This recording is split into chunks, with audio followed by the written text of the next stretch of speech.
ধরেন বাসর ঘরে বইয়া আছে, জামাই আয় না তো আয়, আয় না তো আয়, হঠাৎ করে জামাই কেমনে আসবেন জামাইয়ের দিকে তাকাইয়া?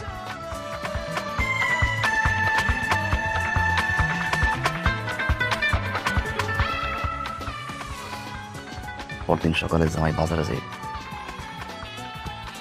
চিরুনি দিয়ে চুল আশ্রয় দিলে যাওয়ার সময় কেমন হাসি দিলেন দেখি।